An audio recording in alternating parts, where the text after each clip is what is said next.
사랑이 많으신 하나님 아버지 감사합니다. 우리에게 하나님의 말씀에 대하여 깊이 묵상할 수 있게 하시고 하나님의 뜻을 깨닫고자 또 성경 공부로 나오게 하시니 감사드립니다. 하나님의 말씀을 알아갈수록 우리가 더욱더 겸손할 수 있게 도와주시고 하나님의 뜻대로 이 땅을 살아가기 위하여 부단히 애쓰는 그리스도인 되게 도와주시옵소서. 감사드리며 예수 그리스도 이름으로 기도합니다. 아멘. 네, 열왕기상 17장까지 해서 이제 북이스라엘이 멸망당해죠. 그래서 이제 열왕기하 18장부터는 이제 헷갈릴 건 없어요. 남유다 역사만 이제 계속 기록되어 있으니까. 그래서 아마 여러분들 성경 읽으실 때, 열왕기 상하 읽을 때보다 역대 상하 읽을 때 편하다고 느끼시면 왜 그러냐면, 역대기에는 북이스라엘 역사가 기록되어 있지 않습니다. 남유다 역사만 기록되어 있어요. 왜 그런지는 나중에 역대기 할 때 말씀드리도록 하겠습니다.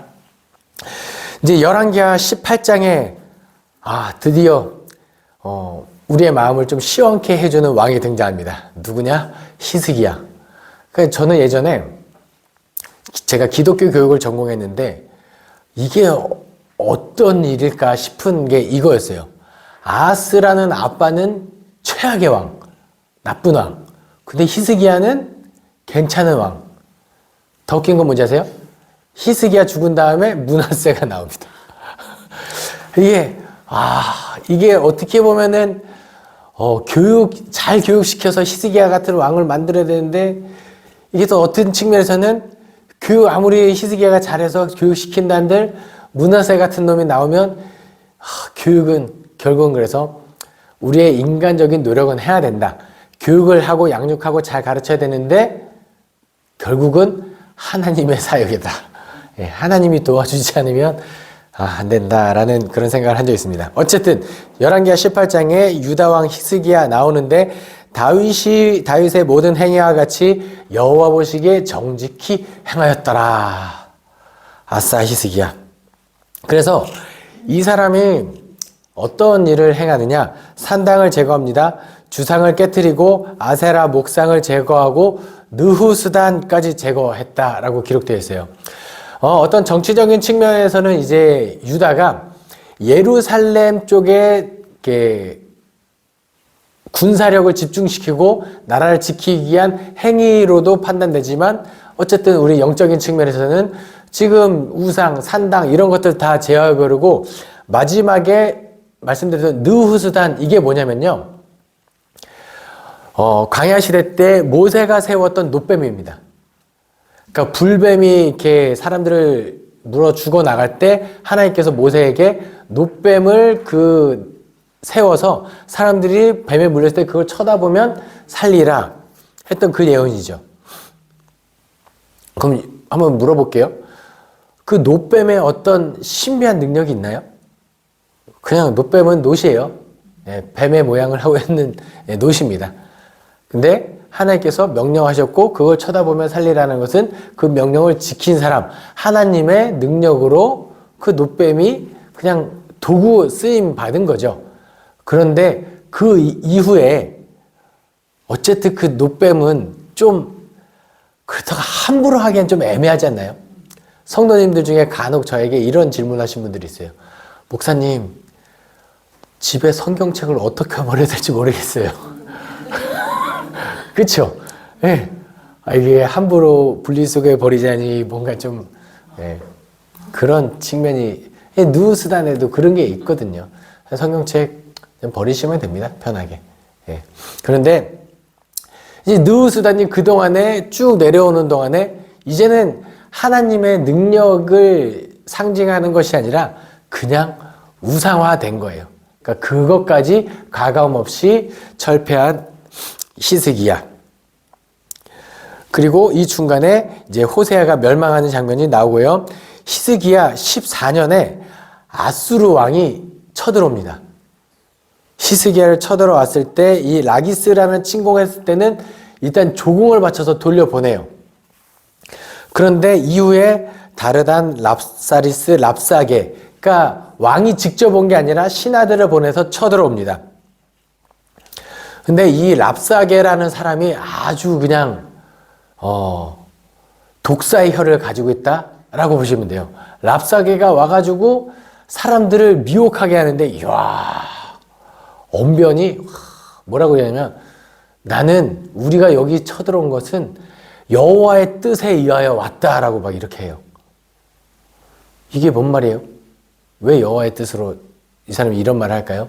지금 뭐냐면 히스기야가 종교개혁을 일으키잖아요. 그러면 이것이 거룩한 백성 입장에서는 드디어 회복되는 이거지만 그렇지 않은 사람들 있잖아요. 이 히스기야의 이런 행보들이 마음에 들지 않는 사람들 입장에서는 야, 이게 너무 싫은 거예요. 왕이니까 말을 못하고. 근데 랍사게가 와서 우리가 여호와의 뜻에 와서 왔다. 히스기야를 우리가 폐위시킬 거다. 이렇게 하면은 사람들이 안에서 내분이 일어나고 동조하는 사람들이 생기겠죠. 그리고 막 히스기야 말을 듣지 말라 막 이런 얘기를 하는데 결국은 열왕기하 19장에 이사야가 이렇게 예언합니다. 여호와의 말씀이 너는 아수르 왕의 신복에게 들은 바 나를 모욕하는 말 때문에 두려워하지 말라. 내가 한 영을 그의 속에 두어 그로 소문을 듣고 그의 본국으로 돌아가게 하고 또 그의 본국에서 그에게 칼에 죽게 하리라 하셨더라 하더라. 그리고 이 이사야의 예언에 힘입어서 여호와께 그 히스기야가 열심히 기도를 하죠. 그런데 어떤 일이 발생하느냐? 지금 랍사게랑 이 신하들이 이 사네립의 명령을 듣고 유다 땅에 침공했는데 본국에 더 큰 일이 난 거예요. 그리고 이 예루살렘에 침공했던 그 병력조차 다시 복귀시킬 수밖에 없는, 어찌 보면 이사야의 예언이 성취된 거죠. 그런데 보세요. 히스기야의 기도로 말미암아 하나님의 예언을 의지하여 기도로 말미암아 국가적인 위기를 이제 모면했다라고 그렇게 해석되어져야 합니다. 그리고 그런데 어떤 일이 발생했냐면 사네립이 그의 아들들에 의하여 암살당하는 사건이 발생한 거예요. 지금 왜 이스라엘을 침공하는 게 아니라 본국의 지금 상황이 심각해져서 그들이 다 복귀한 거죠. 그리고 아수르의 에셀 핫돈이 대신하여 왕이 됩니다. 어쨌든 히스기야는 그 아수르의 본국에 어떤 일이 있는지 모르죠. 모르지만 예언에 힘입어서 기도했고 그 국가적인 위기를 모면했습니다. 누구의 힘으로 국가적인 위기가 모면된 거예요? 하나님의 힘인 거예요. 하나님이 예언하신 대로. 그런데 이후에 히스기야에게 하나님께서 또 예언을 하시는데 뭐라고 하냐면 이제 너는 집을 정리해라. 뭐예요? 너 이제 곧 죽을 거야. 그래서 잘 정리해라 라는 예언을 듣고 히스기야가 벽을 향하여 울고 불고 열심히 기도했을 때 하나님께서 그의 뜻을 돌이키셨고 15년의 수명을 연장시키셨습니다. 그러면 히스기야가 그 남은 15년을 어떻게 살아야 될까요? 잘 살아야죠. 그런데 교만해집니다.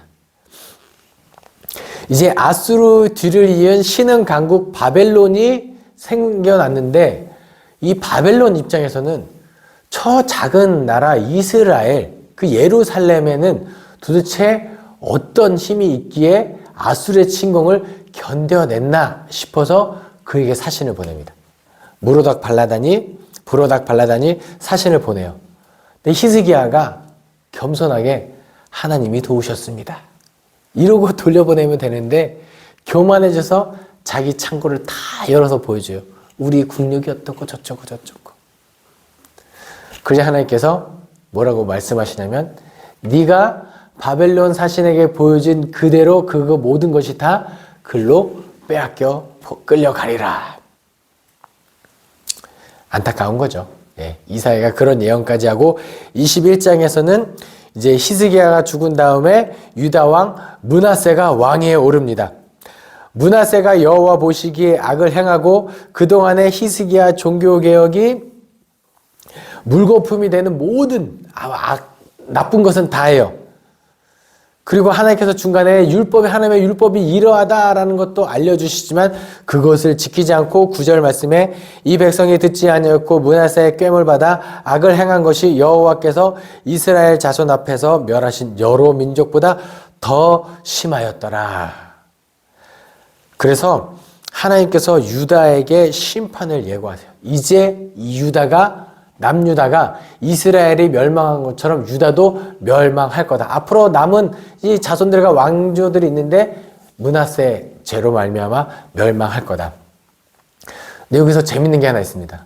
우리나라 속담에 욕을 많이 먹으면 장수한다는 말이 있잖아요. 므낫세가 그 역대 어느 나라 왕보다 가장 오래 살고 53년인가 54년 동안 나라를 다스립니다. 네. 하여튼 므낫세가 참. 예, 결국은 므낫세가 죽고 아몬이 므낫세 뒤를 이어 왕위에 올랐는데 아몬 역시 므낫세의 길로 행하다가 신하들에 의하여 죽임을 당하고 아이러니하게도 그 다음에 왕위에 오른 자가 요시야입니다. 요시야. 열왕기하 22장 2절 말씀에 요시야가 여호와 보시기에 정직히 행하여 그의 조상 다윗의 모든 길로 행하고 좌우로 치우치지 아니하였더라. 얼마나 기다렸던 왕입니까? 이 요시야가 왕위에 오른 지 12년 만에 성전을 수리하고 거기서 율법책을 발견합니다. 그리고 이 율법책의 내용을 듣고 옷을 찢으며 통곡을 해요. 그리고 율법에 대한 자문을 구합니다. 그런데 슬픈 메시지가 있어요. 여기 뭐라고 하냐면 잘해요. 요시야가 아무리 잘했지만 22장에 뭐라고 기록되냐면 하지만 여호와의 진노를 돌이키지 못했다. 누구의 죄로 인한 진노일까요? 므낫세로 인한 진노는 돌이키지 못했다. 그러니까 어떤 뉘앙스로 받아들이시면 되냐면 므낫세 때 이미 암이 다 퍼진 거예요. 도려내는 수밖에 없는 거예요. 근데 요시야 때는 약간 진통제 정도 그런 느낌이에요. 손 쓸 방법이 어쩔 수 없이 이제 하나님의 심판은 이 땅 가운데 임할 수밖에 없는 그런. 그런데 열왕기하 22장 19절 20절입니다. 하지만 요시야가 괜찮은 왕이었잖아요. 그래서 내가 이곳과 그 주민에 대하여 빈터가 되고 저주가 되리라 한 말을 내가 듣고 마음이 부드러워져서 여호와 앞 곧 내 앞에서 겸비하여 옷을 찢고 통곡하였으므로 나도 내 말을 들었노라. 여호와가 말하였노라. 그러므로 보라 내가 너로 너의 조상들이 돌아가서 평안히 묘실에 들어가게 하리니 내가 이곳에서 내리는 모든 재앙을 내 눈이 보지 못하리라 하셨느니라 하니 사자들이 왕에게 보고하니라. 그러니까 요시야가 종교개혁 때 하고 했는데 하나님께서 이런 말을 선포하세요. 수고했다. 그러나 심판은 정해진 수순이다. 이런 말을 들으면 보통 이제 에라 모르겠다. 될 대로 되라. 할 수 있거든요. 뭐 내가 이래도 멸하고 저래도 멸하고 어쩔 수 없으면. 그런데 열왕기하 23장에 요시야의 종교개혁 내용이 기록되어 있습니다. 또 산당, 우상에게 분향하는 모든 것들을 제거하고 여로보암이 베델에 세운 제단과 산당을 제거합니다. 이거 뭐지? 남유다와 북이스라엘로 나라가 나눠지고 여로보암 1세가 베델과 단에 제단을 샀습니다. 그때 남유다에서 하나님의 사람이 올라와서 제단을 책망하고 다나 노래를 부르고 그 제단이 갈라지고 그것이 무너질 때 또 하나님의 사람이 뭐라고 이야기하냐면 먼 훗날 요시야라는 사람이 왕이 세워지고 이 단을 완전히 멸할 것이다. 이 하나님의 사람의 예언이 성취됐다. 그러니까 하나님이 하신 말씀은 후회가 없으시고 반드시 성취된다라고 보시면 되겠습니다. 또 요시야 때 유월절을 지키며 하나님의 율법을 잘 지킵니다. 끝날 건 알아요. 멸망할 거 압니다. 이 나라가 없어질 건 알지만 그래도 끝까지 내가 할 일을 하는 요시야의 모습입니다. 요시야와 같이 마음을 다하며 뜻을 다하며 힘을 다하여 모세의 모든 율법을 따라 여호와께로 돌이킨 왕은 요시야 전에도 없었고 후에도 그와 같은 자가 없었더라. 그러나 여호와께서 유다를 향하여 내리신 그 크게 타오르는 진노를 돌이키지 아니하셨으니 이는 므낫세가 여호와를 경노하게 한 그 모든 경노 때문이라. 안타깝죠. 예. 근데 요시야는 끝까지 자기 역할을 다해요. 어떤 일을 하냐면 이제 신흥 바벨론이 이제 아수르를 멸망시키고 패권을 장악했죠. 그러니까 이제는 어떤 싸움이 되냐면 더 큰 싸움이 된 거예요. 애굽이 세냐 바벨론이 세냐 이 싸움이 된 거죠. 그러니까 애굽의 바로 느고가 쭉 무깃도를 지나서 갈그미스라는 지역에 가서 바벨론이랑 한판 싸우고자 합니다. 바로 느고가 요시야에게 이야기합니다. 우리가 갈그미스에 가서 바벨론이랑 싸울 거니까 길을 열어라. 문을 열어라. 이거 약간 임진왜란도 좀 생각나죠? 그 도요토미 히데요시가 우리 명나라랑 싸우러 갈 거니까 조선은 문을 열어라. 문을 열습니까? 열면 안 되죠. 그리고 왜 열면 안 되냐면 나중에 애굽이 이기면 다행인데 바벨론이 이기면 그때 작살 나는 거예요. 예, 문 열어준 대가로. 그리고 실제로 그러면 안 되기 때문에 이 요시야가 무깃도라는 지역에 가서 바로 느고를 막아 세웁니다. 네, 안타깝게도 거기서 요시야가 전사를 해요. 이 무깃도라는 지역이 그때부터 피의 땅 이런 별칭을 얻습니다. 무깃도의 피의 땅? 이 피의 땅이 나중에 어디서 인용되냐면 요한계시록에서 인용됩니다. 누가요? 사도 요한이. 이 무깃도라는 지명을 저기 헬라어로 옮기면, 히브리 말을 헬라어로 옮기면 그게 아마겟돈이에요. 혼돈의 땅, 피의 땅. 그러니까 그 요한계시록을 쓸 때 이 지역이 피의 땅이 될 거다라는 하나님의 계시를 선포할 땐 이거예요. 아무리 의로운 자라도 그것을 피할 수 없다. 약간 그런 지명으로 이어진다고 보시면 되겠습니다. 그 바로 느고에 의하여 무깃도에서 요시야가 죽고 그 아들 여호아하스가 대신하여 왕이 됩니다. 그럼 여호아하스는 어느 나라, 바벨론과 애굽 중에 어느 나라 쪽에 증오심이 있을까요? 애굽이겠죠. 왜냐하면 자기 아버지가 애굽에 의하여 죽임을 당했으니까. 그런데 여호아하스가 요시야처럼 좀 잘해야 되는데 그냥 여호와 보시기에 악을 행합니다. 그리고 갈그미스 전투에서 애굽이 져요. 그러니까 후퇴하겠죠. 후퇴하는 길에 요시야가 죽은 다음에 유다의 왕이 세워진 거 보니까 여호아하스예요. 저놈 저대로 내버려두면 안 되겠다. 우리 쪽에 애굽의 친화적인 인물이 아니죠. 그러니까 그를 후퇴하는 길에 약간 화풀이도 하면서 이렇게 여호아하스를 사로잡아서 본국으로 돌아갑니다. 그래서 여호아하스 다음에 누가 세워지느냐? 여호야김. 엘리야김이라고도 이름되어지는 여호야김, 엘리야김이 왕위로 세워지는데 여호와 보시기에 악을 행합니다. 그런데 여호야김은 누가 세운 왕이냐면 약간 친바벨론 쪽인 사람입니다. 왜냐면 애굽에 아빠도 할아버지도 사로잡혀갖고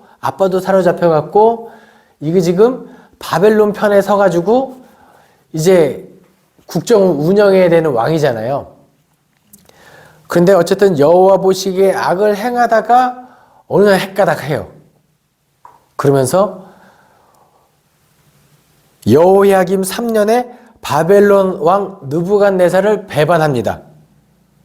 애굽을 의지하는 거죠. 그러니까 이거면은 신명기 17장에 이스라엘 왕들은 애굽을 의지하지 말라고 그렇게 율법이 이야기하고 있는데 결국은 그렇게 애굽을 의지하다가 바벨론이 침공해서 여호야김이 사로잡혀 갑니다. 그때 여호야김이 사로잡혀 갈 때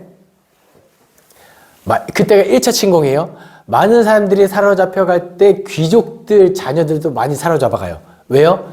배반하면 이 포로로 끌려간 여호야김도 죽고 다 귀족들 자녀들도 다 볼모로 여기부터 그러면 여호야김 다음에 세워진 여호야긴은 누구 편에 서야 되죠? 바벨론 편에 서야 되죠. 그런데 여호야긴도 대신하여 왕위에 오르고 계속해서 악을 행하다가 또 헷가닥하죠. 이때 활동했던 선지자가 예레미야입니다. 나중에 예레미야 보시면 예레미야는 예언이 한결같아요. 바벨론에 항복해라. 바벨론 말을 잘 들어라. 그래야지 우리가 나중에 멸망당할 때 피해가 적다. 했는데 여호야긴이 또 헷가닥해서 바벨론을 의지하다가 바벨론의 침공에 의하여 끌려가죠.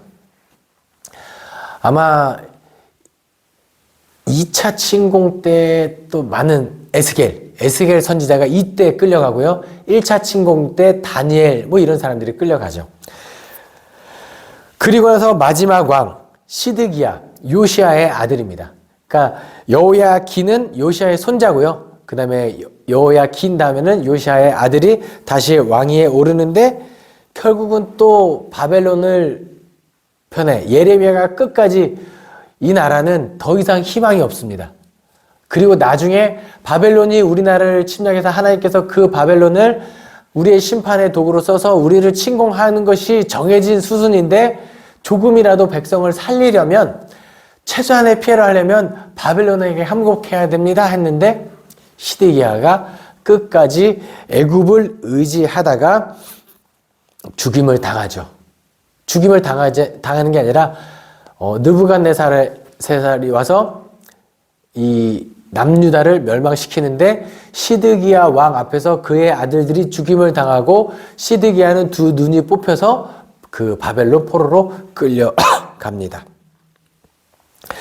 그리고 나서 이 열왕기하 24, 25장에는 어떤 내용이 기록되어 있냐면 이후에 유다 땅 총독, 유다 땅을 이제 다 포로로 끌려가고 했으니까 그 땅을 총독 그달랴가 임명되는데 이 유다에 남은 잔당들이 이스마엘이 이 그달랴를 죽이고 어떻게 으쌰으쌰 해보려고 그랬는데 사람들이 호응해 주지 않자 이 이스마엘은 애굽으로 피난을 가고 쭉 그런 그 땅에 있는 내용이 잠깐 기록되어 있고 마지막에 25장 마지막에 바벨론 왕 에월 무로닥이 즉위한 원년에 여호야긴이 옥에서 풀려나고 선대를 받았더라 라는 내용이 기록되었습니다.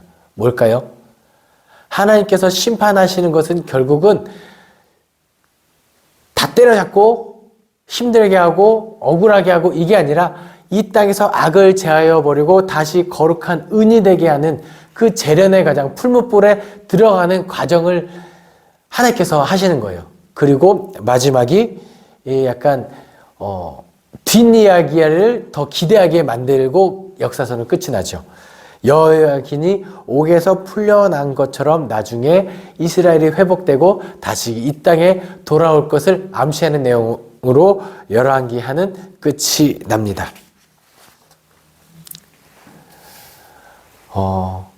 이 내용까지 쭉 보면 우리가 하나님께 혼날 수 있어요. 그러니까 이 강의를 하는 저도 죄인이고 이 강의를 현장에 듣고 있는 분들도 죄인이고 그리고 이 강의를 영상으로 듣고 있는 분도 제가 웃으면서 이야기하지만 죄인입니다. 다 죄인일 수밖에 없어요. 그런데 뭐냐면 우리가 아무리 죄인임은 정체성을 가지고 있지만 하나님 보시기에 악을 끊임없이 행해서는 안 돼요. 죄를 지으면 하나님께 회개하고 돌이키고 돌이키려는 그러니까 사도 바울이 이렇게 이야기하거든요. 그 회심했잖아요. 하나님을 만났단 말이에요. 그 다메섹도에서 그 황홀경을 경험하고 신비한 경험을 했는데 사도 바울이 뭐라고 이야기했냐면, 내가 그 영적인 체험을 하고 그리스도의 법을 따라가고 싶은데 계속해서 육신의 법이, 그 죄의 법이 나를 사로잡고 끊임없이 나를 유혹한다고 이야기해요. 그래서 나는 공고한 자다라고 이렇게 이야기합니다. 우리가 죄의 그 육신의 유혹을 계속 우리를 이렇게 할 때도 우리가 끌려갈 때 잡히는 곳은 어디여야 하냐면 등이어야 합니다. 죄가 우리를 붙잡고 끌고 갈 때 등을 잡고 끌고 가야 돼요. 왜요? 우리의 시선은, 우리의 방향성은 하나님을 향하고 있어야 하기 때문에 등이어야 돼요. 이렇게 끌려가면 가기 쉽습니다. 예. 예. 등에 잡혀 끌려가는 거고, 앞을 잡고 끌려가면 따라가서는 안 돼요. 악이 그렇게 가득하면 안 된다는 거. 이 열왕기 하, 열왕기 상하가 우리에게 알려주는 그 교훈은, 하나님 보시기에 악이 가득해서는 안 되고, 악이 혹시 우리가 하나님 보시기에 육신의 법을 따라가서 범죄했을지라도 하나님을 향하여 회개하고 그 길로 나아가기 위하여 부단히 애써야 한 점을 우리가 기억할 수 있었으면 좋겠습니다. 기도하겠습니다. 사랑이 많으신 하나님 아버지, 감사합니다. 오늘도 이렇게 열왕기하 말씀을 통하여 하나님의 뜻을 깨닫습니다. 하나님 보시기에 정직히 행하였던 히스기야처럼, 요시야처럼 끝까지 하나님께 순종할 수 있게 도와주시고, 하나님 보시기에 우리의 삶이 온전치 못할 때에도 하나님 우리가 회개할 수 있게 도와주시고, 이 악한 세대를 살아갈 때 하나님이 찾으시는 참된 예배자로서 하나님의 진노를 막아서는 그리스도인 되게 도와주시옵소서. 감사드리며 예수 그리스도 이름으로 기도합니다. 아멘.